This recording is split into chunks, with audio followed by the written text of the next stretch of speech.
Pues bienvenidos a un episodio más de Es lo que hay. Mayra, ¿cómo estás? Hola, Pato, muy bien.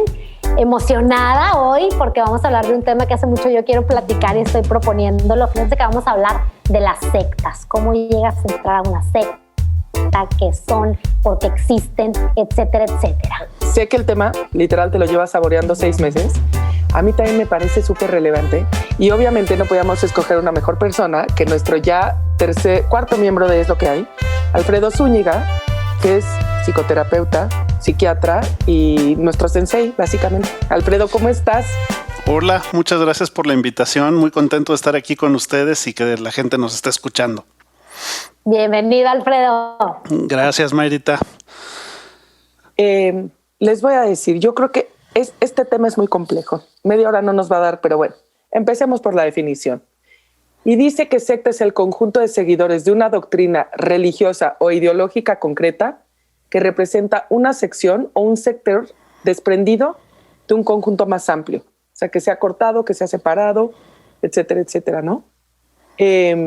Dicen que la definición a fuerza lleva una connotación de división o ruptura y que antes solo se usaba el término para aludir a partidos o comunidades de personas con afinidades comunes, que podrían ser de todo tipo, hasta sociales, políticas, esotéricas, etcétera, etcétera, y que se diferenciaban de otros grupos. De ahí viene un concepto como de herejía, y hoy en día nada más se considera cualquier grupo selecto con una ideología particular que de algún modo representa una ruptura. Creo que justamente va por ahí. Mira, inicialmente este término se empezó a aplicar para cuestiones religiosas, básicamente, ¿no?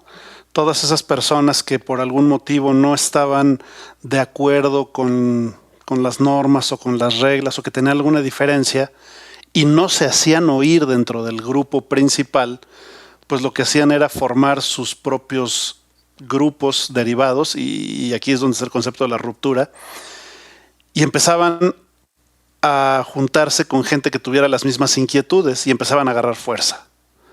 Y entonces las sectas siempre se han caracterizado precisamente por esto.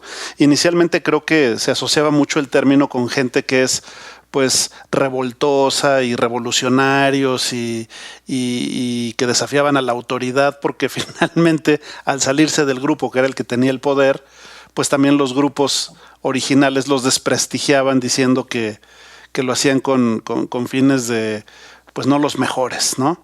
Para tratar de desprestigiar a estos grupos que se iban formando.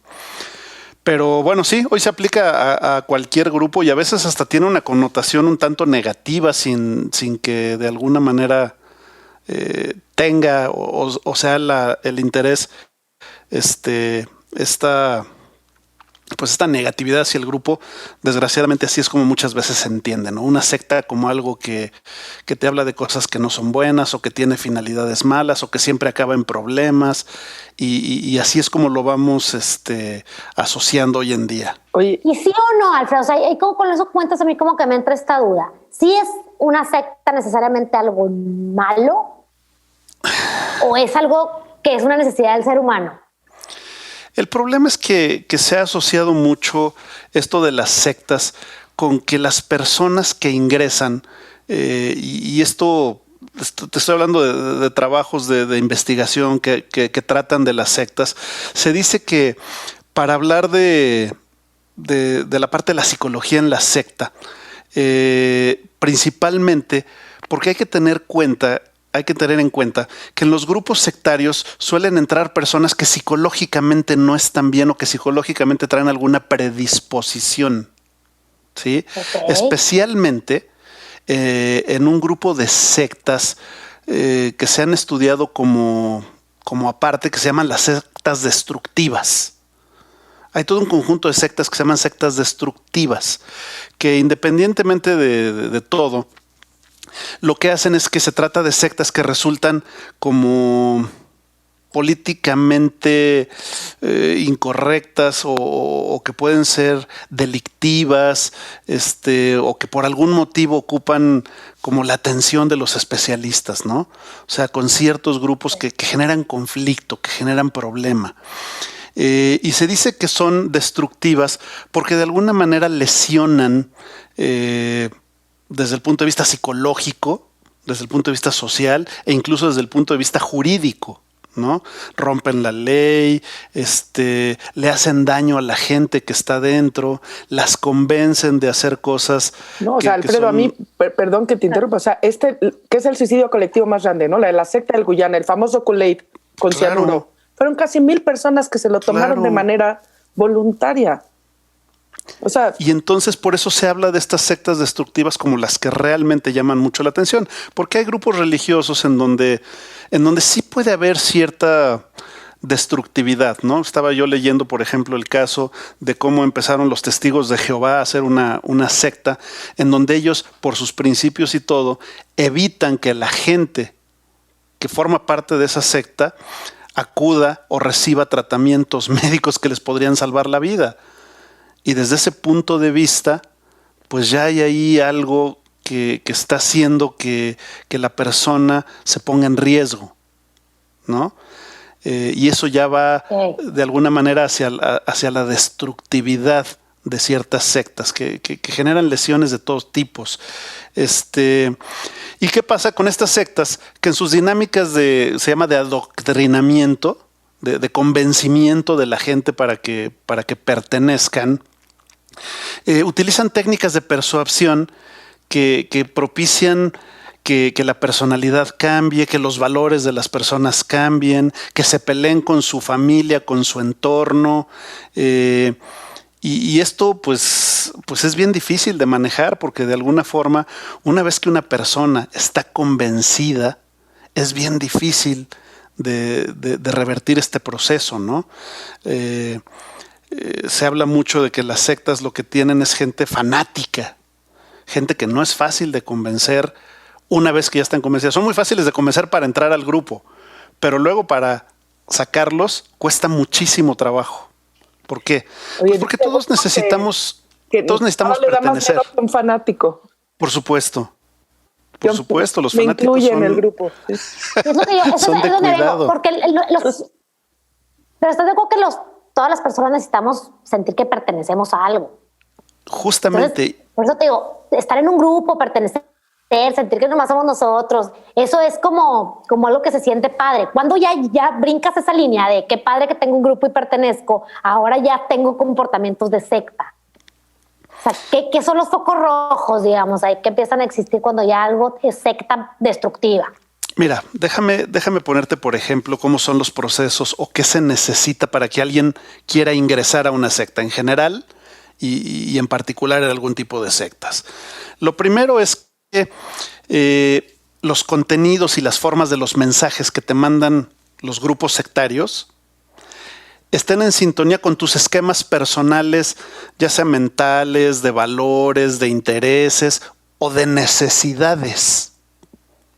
¿Sí? Ahí tiene que venir un poco ¿no? La locura. Entonces, lo primero es saber qué mensaje me está mandando la secta para reclutarme. Y entonces, si yo encuentro algo que está en sintonía a nivel de mis necesidades, mis intereses, mis valores, pues entonces ese es un punto que va a hacer que yo quiera pertenecer a ese grupo. ¿Ok? Número 2, algo que es bien importante es la proximidad o la cercanía del reclutor. Es decir, la persona que me está invitando es alguien completamente desconocido para mí o es alguien cercano a mí, porque eso va a ser la diferencia radical. Por eso casi siempre en las sectas van entrando porque me recomendó mi amigo, porque mi tío me dijo, porque mi papá me convenció. O sea, es mucho más eficaz, y estas son las técnicas que utilizan las sectas, mandar a alguien que es conocido tuyo, porque esta cercanía es un factor de mucha importancia para que tú quieras pertenecer. Otro de los puntos bien importantes es que la persona que va a entrar a la crisis, a la secta, está en una situación de crisis, porque cuando una persona está en crisis, te cuelgas de quien te ofrezca cualquier salida, aunque suene absurda la salida que te están ofreciendo. Entonces, yo estoy en crisis, necesito agarrarme de algo, pues me voy a agarrar del que me ofrezca lo que sea. Oye, y generan crisis. Luego, tú eres el psicólogo, pero luego como generan el patrón de agradecimiento. Por supuesto. Es lo porque grave. además los ven como sus salvadores. Claro, luego Claro. piensan que les deben. Claro. Les dejan fortunas, me explico, o se toman el Kool-Aid. Por supuesto. Claro. ¿No? No, y te voy a decir que, o sea, Alfredo, yo sí creo que ahí, por ejemplo, a los meros de la secta, normalmente sí hay un comportamiento ahí de sociópatas, ¿no? O sea, porque está cañón también jalar tanta gente y tenerla ahí cautiva tanto tiempo y empezar a lavarles el cerebro. O sea, sí tiene que haber ahí algo muy maquiavélico en la persona que es como el líder, ¿no? Son todas estas cosas, ¿no? El mensaje que me están mandando, quién me lo está mandando, si estoy en crisis es más fácil. A los jóvenes, por ejemplo, son mucho más fáciles de persuadir. Es más fácil hacer que un joven ingrese a una secta a que un adulto mayor entre a una secta. Los jóvenes necesitan pertenecer. Los jóvenes pues todavía están verdes, todavía se los chamaquean más fácil. No, Los jóvenes son más crédulos, no tienen la experiencia de los golpes de la vida y de las decepciones y del engaño que tiene a lo mejor un adulto ya más grande. Entonces, ¿qué pasa? Los jóvenes son como tierra fértil para la gente que está en sectas. Por eso muchos de los mensajes de las sectas siempre te los empiezan a meter desde niño, desde adolescente, desde joven, que es cuando más necesidad tienes de pertenecer. Y si además le sumas que tengo problemas con mi sistema familiar, que estoy peleado con mi sistema político, o mi sistema religioso, o mi familia es caótica y está desintegrada, si yo tuve una muy mala orientación o educación cuando fui creciendo y no fui a la escuela y no tengo la capacidad de discernir entre algo que suene lógico y algo que suene nada más atractivo, pues son puntitos que se van juntando. Entonces, sí necesitan las personas que entran a una secta tener cierta vulnerabilidad en términos de ser manipulables, porque esa es precisamente otra de los mecanismos que utilizan los grupos sectarios, ¿no?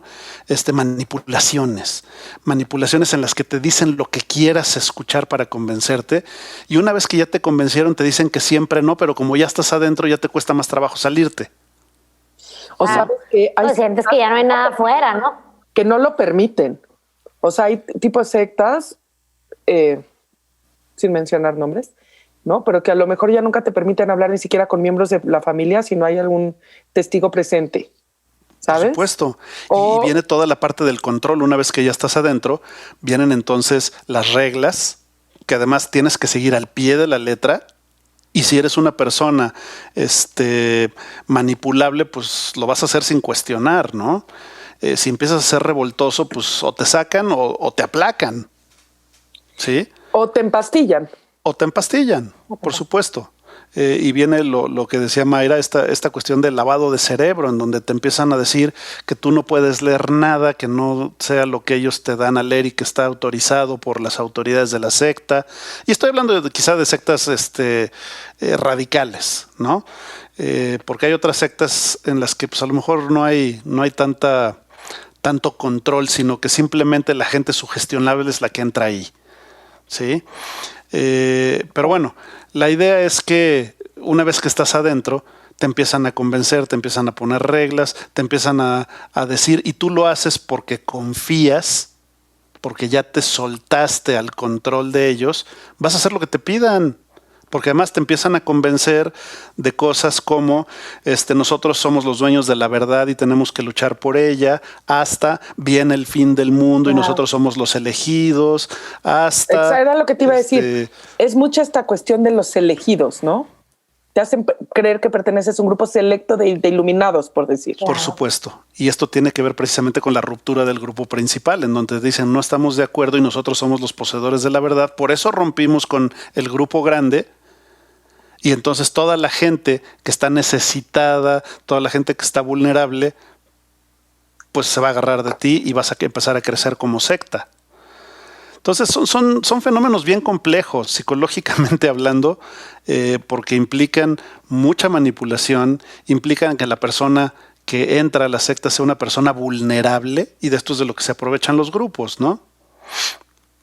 Dime algo, el líder... Oye, Alfredo, ¿cómo queda un...? Ah, bueno. No, una gran pregunta, porque, por ejemplo, también la secta, yo no sé, también estas historias como Mayra me intrigan. La de Waco, Texas, ¿no? Que en su momento David Koresh, él tenía 33 años. O sea, evidentemente eso es un adulto, pero lo que yo de repente pienso, tú ahorita hablaste esto, cuando ya pasa cuando invaden Waco y se mueren 83 personas, incluyéndolo a él, etcétera, etcétera, pues la secta ya tenía mucho rato. Entonces yo digo, si tenía 33, empezó a los 20, 23, ¿no? Más o menos joven, y de repente me pregunta, si no sé si hay respuesta, ¿el líder sabe que esto es un fraude y le gusta el poder que ejerce, o sí cree y pertenece?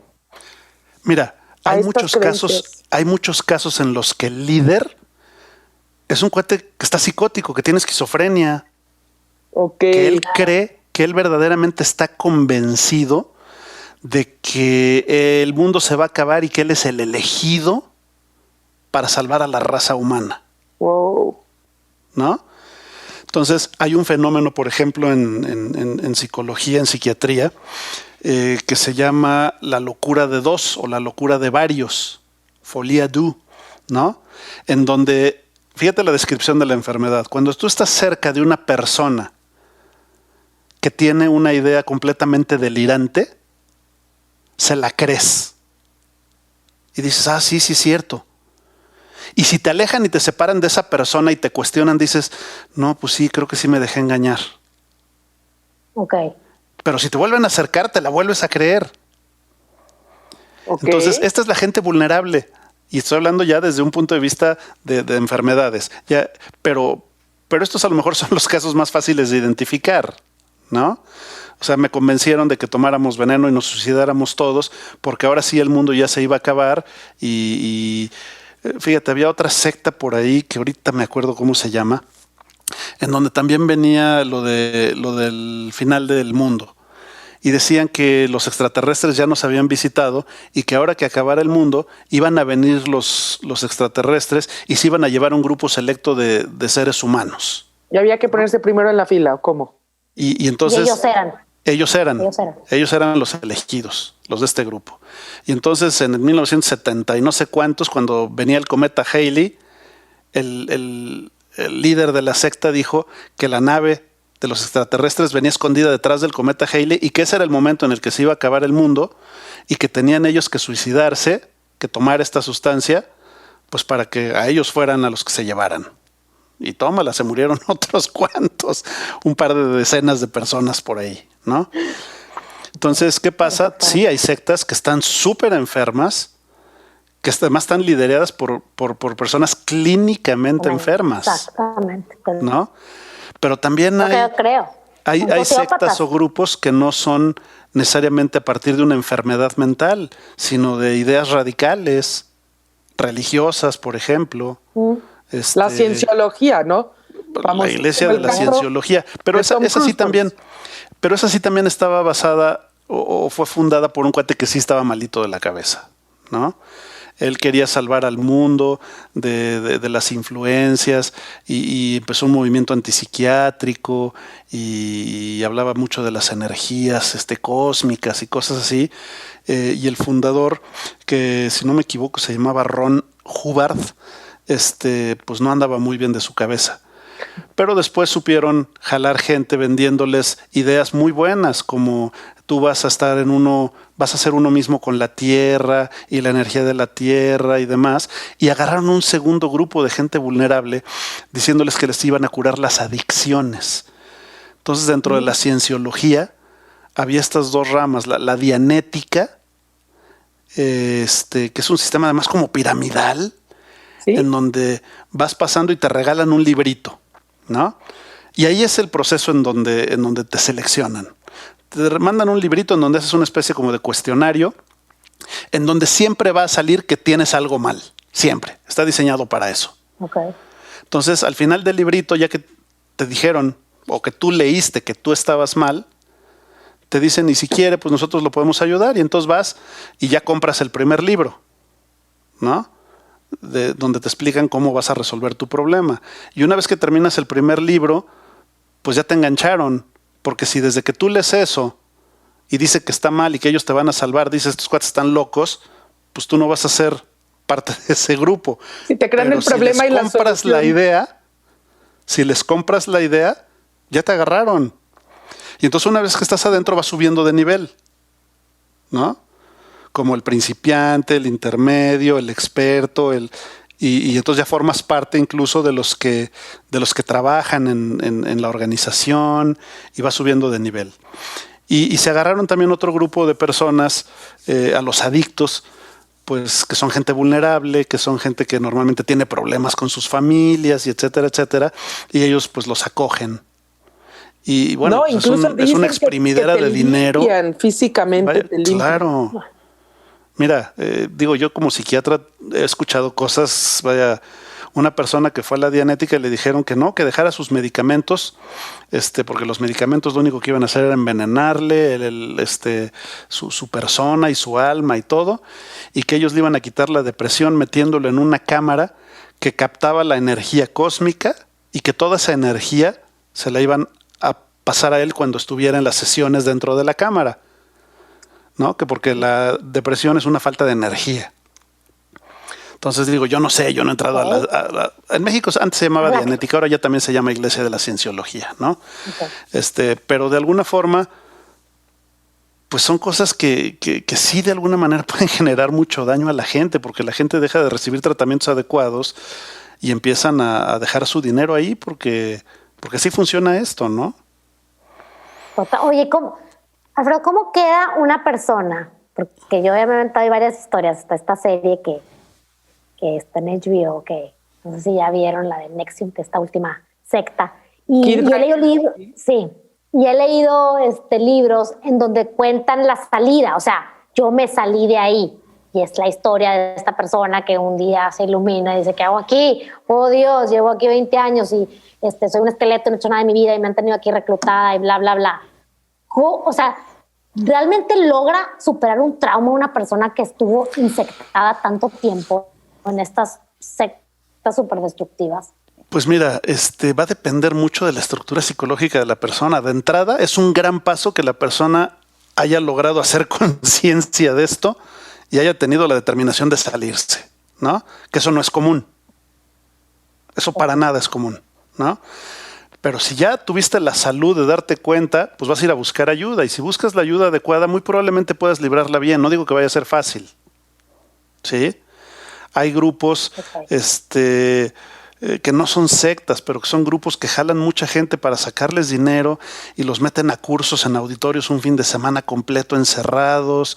Oye, es que aquí, la de Kid que dice, Mayra, perdón que interrumpa, las erraban a las mujeres, o sea, ya de plano.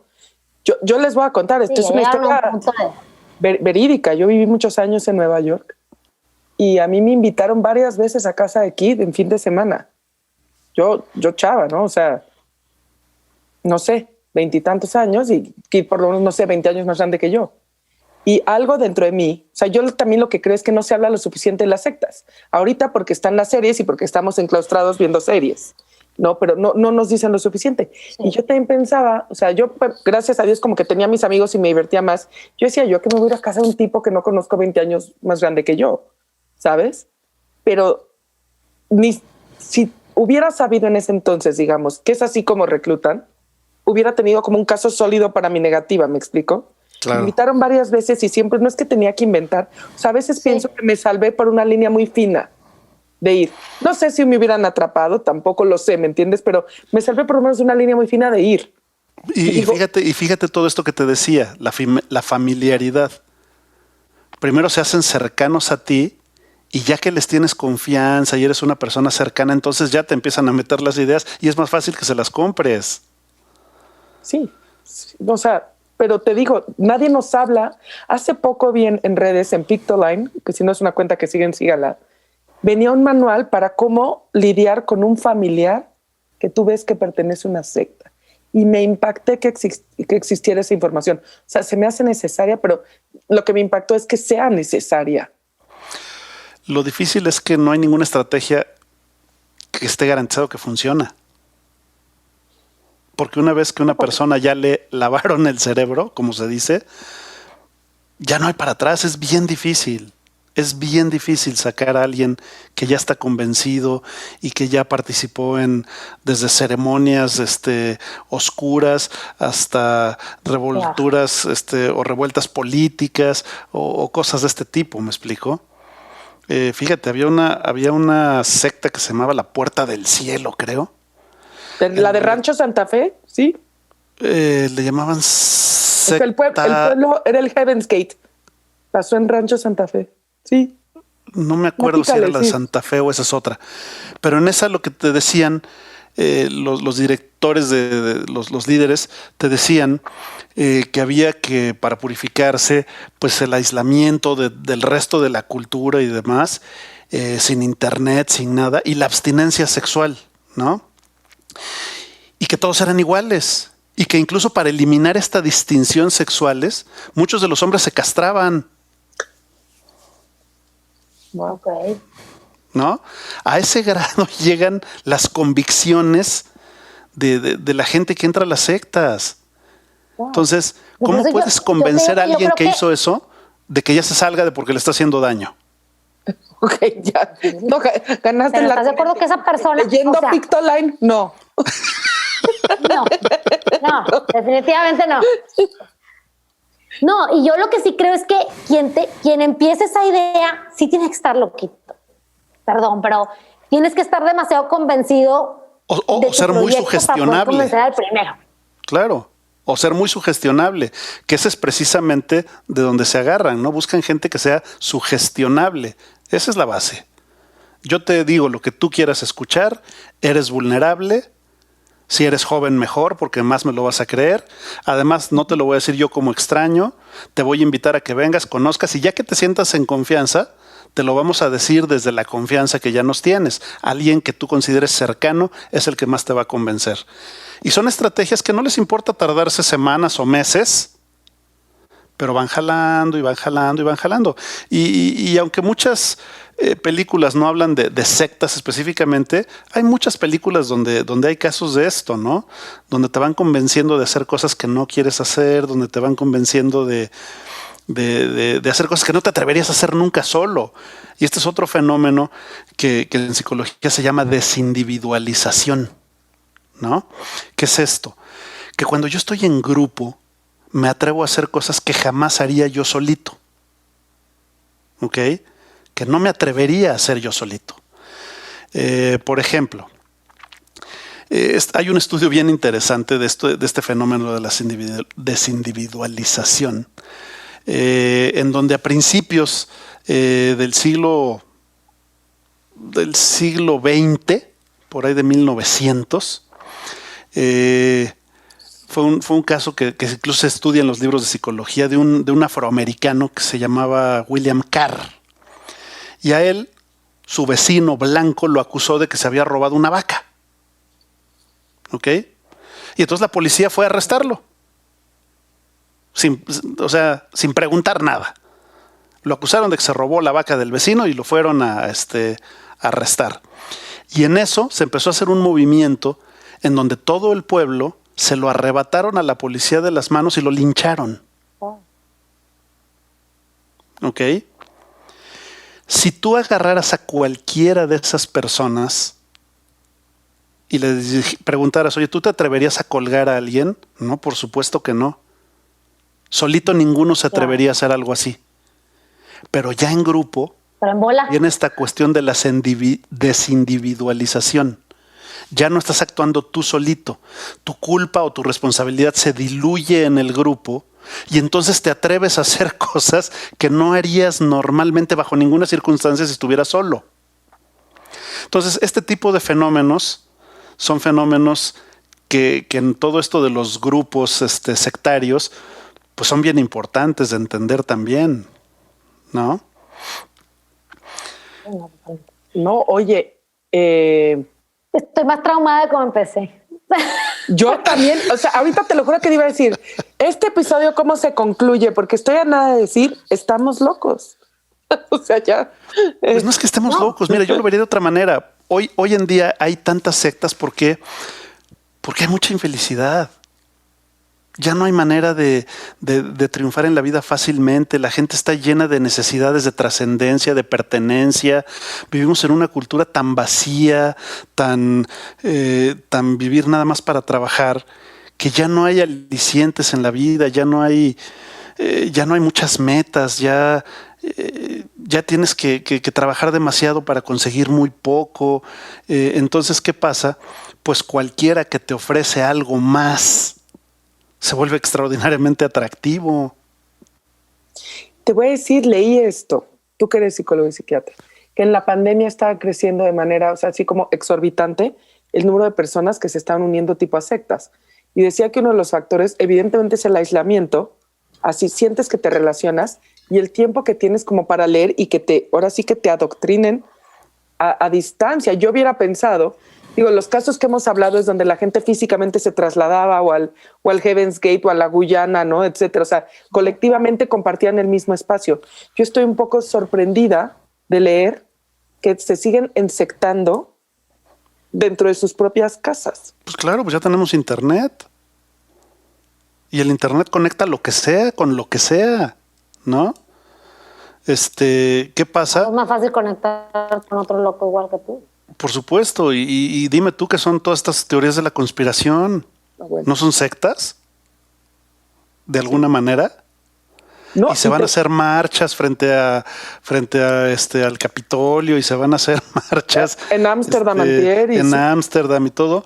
¿Por qué? Porque son grupos sectarios de alguna manera, aunque no tengan un nombre, algunos sí lo tendrán, y empiezan a agarrar gente que está a disgusto con su entorno, con su familia, con su gobierno, y entonces empiezan a juntar gente. Y bueno, a ver, y localmente tenemos lo nuestro también, ¿no? Hombre. Hay sectas, claro, bueno. Hay sectas mexicanas, pues muy conocidas de finales del siglo pasado.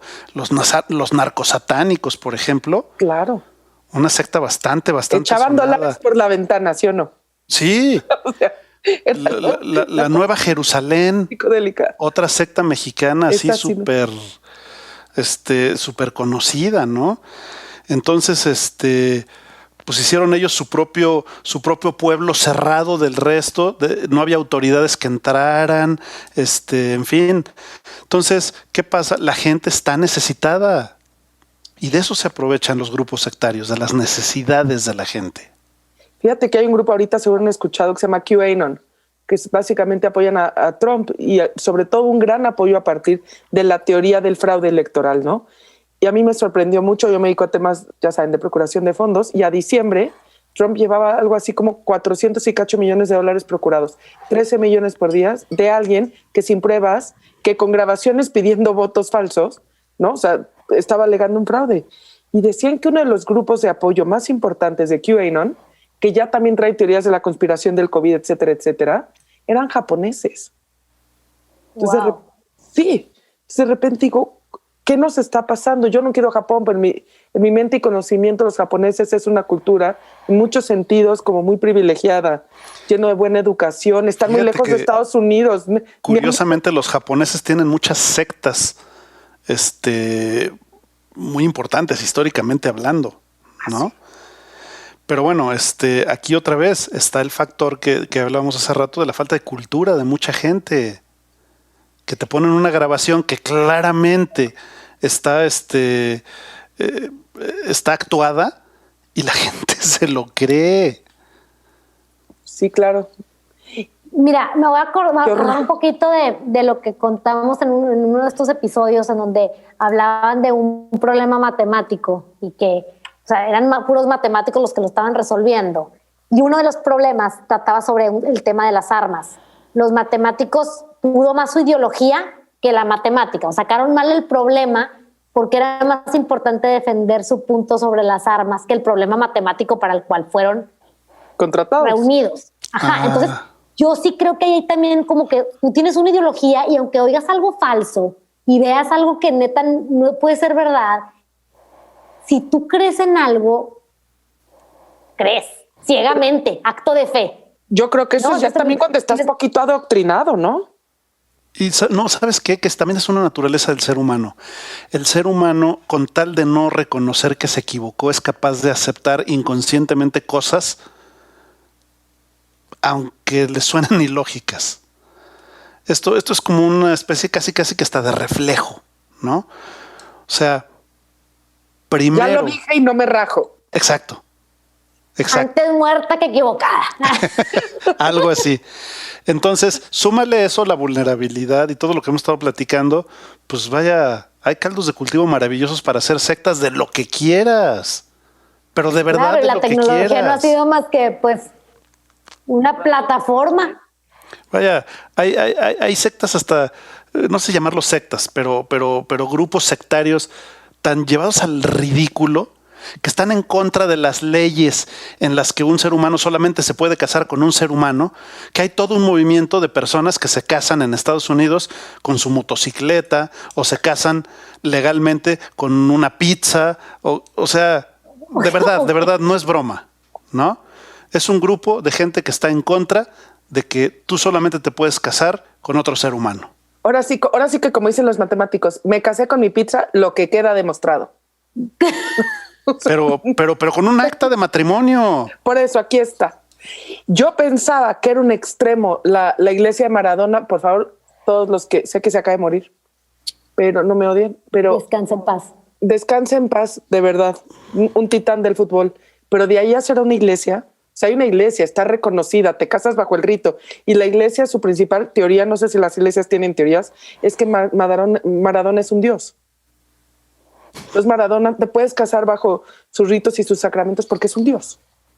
Y yo ya lo pensaba extremo, entonces los encuentro perfectamente sanos comparado con casarte con tu moto. Súbete a mi moto. Sí, no, totalmente.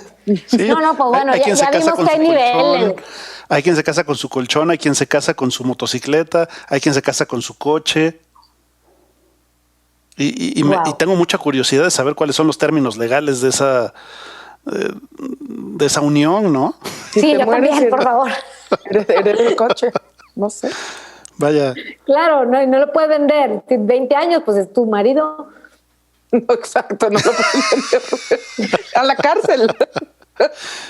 Déjate que lo choques, maltrato, violencia intrafamiliar. Y otra vez todo empieza a partir de no estar de acuerdo con las reglas o las normas y hacer tu grupo aparte para estar en desacuerdo y mostrar el desacuerdo, ¿no? Oye, una pregunta, toda secta. Sí, pues traes una locura y te consigues otro igual.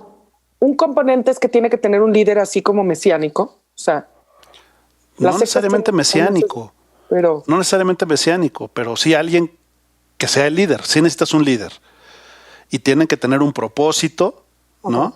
O sea, nosotros vamos a luchar por evitar el fin del mundo. O nosotros vamos a luchar por defender el punto de que en la religión las cosas no son como dice el Papa. O sí, siempre hay un punto uh-huh. y siempre hay un líder que es el que organiza y que guía a los demás. Como en todo sistema estructurado necesitas una cabeza y necesitas a alguien que ponga orden y necesitas que alguien vaya dando las instrucciones y necesitas seguidores, necesitas obreros, necesitas quien trabaje, necesitas quien te saque la chamba también. También otra pregunta que tengo, ¿está asociado a una falta como de cultura o educación o podemos, o sea? Ese es uno de los factores de riesgo, sí. No es necesario, pero funciona muy bien ayuda. Cuando lo hay, claro. Oye, y digamos ahora sí que hablando de enfermedades y remedio, ¿el remedio qué será? ¿La prevención? ¿Hablar del tema y decir, estos son los factores de riesgo? O sea, ¿cómo le hablamos a un adolescente de eso? Eso es muy importante, ¿no? Decirle que al adolescente, por ejemplo, mandarle mensajes como es importante que tú busques tu lugar en el mundo, pero ten cuidado con lo que te ofrecen, asegúrate que lo que te están ofreciendo los grupos sea algo que no es a escondidas, que no es bajo el agua, que no suena turbio, consúltalo con un adulto a quien le tengas confianza. Que no genere culpa. Exacto.